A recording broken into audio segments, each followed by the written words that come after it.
Bonjour à tous. Birenou Kaya Amio. Bonjour à tous. Alors, cette initiative Vacances studieuses, mathématiques, a des origines. C'est parti d'un constat général. Lorsque nous observons les prises de notes de nos élèves, que ce soit au premier cycle comme au second cycle, on observe que beaucoup ne prennent pas note comme il convient, avec de nombreuses fautes quand c'est lisible ou dans la plupart des cas, c'est totalement illisible, quel que soit le niveau, quel que soit le cycle. Évidemment, de la part de ces élèves-là, que ce soit en matière littéraire ou en matière scientifique, il ne faut pas s'attendre à un miracle vis-à-vis des résultats. Un autre constat, c'est l'histoire de Loé. Loé qui nous est venu d'une ville de l'intérieur avec un niveau de CE2, un redoublant, et qui devrait faire un établissement ici à Abidjan d'excellence. C'est une école privée, on devait l'y inscrire. Et donc, du coup, il fallait jauger son niveau.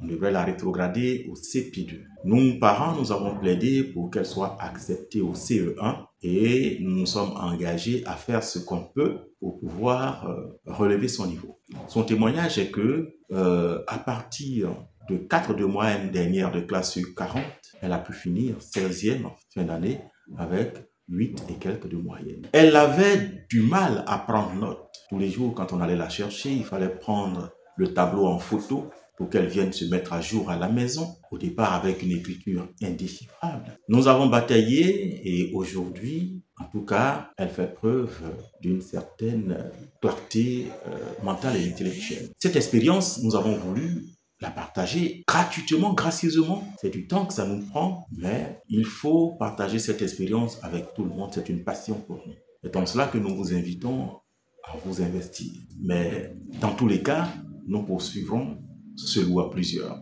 Alors, ce que je peux vous donner comme conseil, d'abord, c'est que le succès de l'apprentissage, que ce soit par le moyen du e-learning, comme on est en train de faire, le blended learning, le mix apprentissage, puisque nous allons utiliser une plateforme pour les évaluations, pour la consultation de ressources, pour le dépôt de ressources, et en arrière-plan, le cahier, le stylo existera toujours, l'exercice, le perfectionnement personnel. Pour réussir dans ce mode, il y a 3 piliers, comme j'aime le dire souvent. L'autodiscipline. Oui, l'autodiscipline. Chacun chez vous, Boaké, Cameroun, que sais-je, dans n'importe quel autre quartier d'Abidjan, dans n'importe quelle autre ville de l'intérieur du pays, chacun chez vous n'aura pas de gendarme et du web dans votre dos. L'objectif doit être le vôtre, le perfectionnement. Après l'autodiscipline, nous avons la curiosité. Poser des questions, chercher à comprendre. Quand on est curieux, quand on veut chercher à comprendre, on interroge les personnes qui conviennent, les ressources qui conviennent, et on apprend nécessairement parce que c'est parti d'une volonté d'apprendre. Troisième pilier, la patience. La patience en ce sens que, voilà, on peut être un peu perturbé dans l'exploration de la plateforme, faut pas paniquer, faut pas tout de suite jeter, n'est-ce pas, le bébé et l'eau de bain. Il faut être patient, il faut interroger, c'est quelque peu lié au deuxième pilier. Les 3 piliers d'ailleurs sont liés, puisque la patience requiert aussi l'autodiscipline. Donc la patience pour mémoriser le texte d'autodictée, la patience pour scruter l'espace d'apprentissage, la patience pour évaluer, n'est-ce pas, sa mémorisation de la table de multiplication. Oui, la table de multiplication est importante dans les opérations d'arithmétique. La division, la multiplication. Vous savez, les épreuves de composition, d'évaluation au CEPE ou bien des compositions classiques, ce sont des épreuves chronométriques. Et donc, comme on l'avait observé avec Loé, pour faire une opération de division, elle doit dessiner des bâtonnets, après les grouper par... C'est long. Mais depuis qu'elle connaît plus ou moins sa table de multiplication, ça va plus vite. Et on se donne quelquefois des défis. Si tu as fait cela en un laps de temps, ben voilà, je t'achète ceci, je t'achète cela, de petites choses, hein. On ne vous demande pas de gros cadeaux. Les enfants, un paquet de chips, un paquet de beignets, je ne sais pas quoi. Voilà, pour le goûter, voilà, de petites choses, quoi. Voilà donc, voici les 3 piliers en matière d'apprentissage pour réussir son apprentissage, surtout en mode e-learning. Alors, le second point, il y a 3 points à aborder. J'ai parlé de succès d'apprentissage. Le second point, il ne faut pas avoir un esprit de concurrence vis-à-vis des pairs, vis-à-vis de l'ensemble des apprenants, des stagiaires, ce stage de vacances. Il ne faut pas avoir d'esprit de concurrence. Parce qu'en définitive, n'est-ce pas, on doit être son concurrent soi-même. Être une meilleure version de soi après chaque apprentissage. On a commencé avec 4 de moyenne. On se lance le défi de ne plus jamais avoir 4 de moyenne et avoir au-delà. Et si on a eu 5, c'est un pas. Si on a eu 6, c'est un pas. Donc, il faut être en concurrence avec soi-même. La concurrence doit se faire entre ses propres niveaux d'apprentissage. Donc, être la meilleure version de soi-même à chaque étape. Et il faut veiller à féliciter les performances des autres. Ah, bravo Jemima, bravo Lila ou Khalil, bravo celui-ci ou celui-là, Mongo, bravo. Ah ouais, hier là, tu as eu 4, aujourd'hui tu as eu 7 sur 10, ou même si c'est sur 20, de 4 à 7, c'est un progrès. Félicitez-vous. Félicitez-vous entre vous.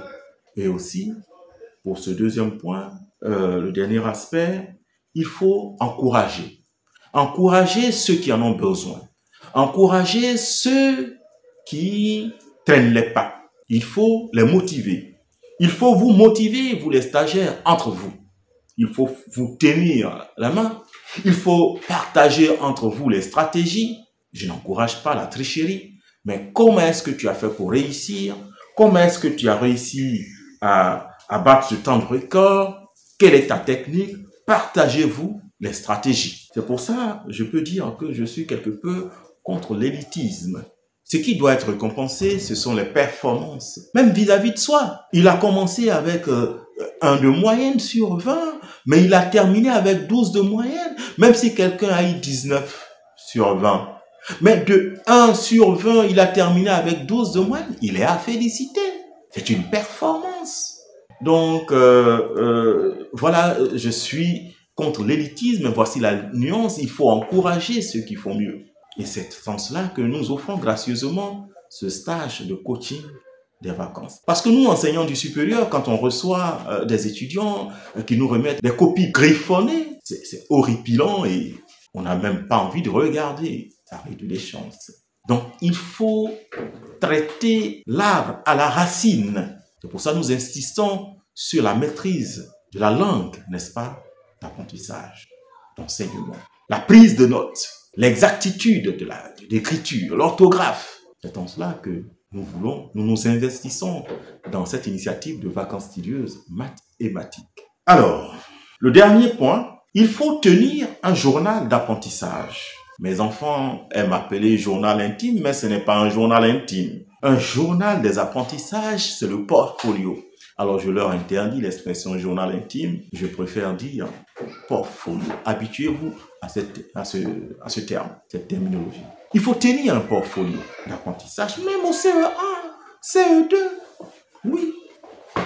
De la même manière que vous avez vos cahiers de souvenirs et autres, vous pouvez consigner avec les techniques de prise de notes qui sont à votre âge, la date, ce que vous avez fait en mathématiques, ce que vous avez fait en français, ce que vous avez fait en exploitation de texte, etc. Vous prenez note. Et si vous êtes satisfait de votre performance, si de 12 sur 20, vous avez eu 13, 14 sur 20, exprimez votre joie, votre plaisir. Et dans ce portfolio, il faudra consigner chaque soir ses apprentissages. Exprimer sa propre évolution, son évolution personnelle. Et exprimer le plaisir de savoir qu'on a appris quelque chose. Et se donner des challenges. À dire qu'aujourd'hui, j'ai eu ça, mais demain, je ferai mieux. Demain, je ferai mieux. Waouh, j'ai fait mieux aujourd'hui. Chaque jour, marquez une date dans votre portfolio. Je peux avoir ton portfolio là. Grâce. Le portfolio, il est là. Vous voyez. Voilà. Voilà ce journal que va tenir Loé. Vous pouvez acheter un cahier comme ça à votre enfant. Voilà. elle a juste griffonné quelque chose dedans. Au fur et à mesure, chaque jour, elle marquera une date, un événement, un apprentissage. Voici, je vous montre le profil pour voir le volume.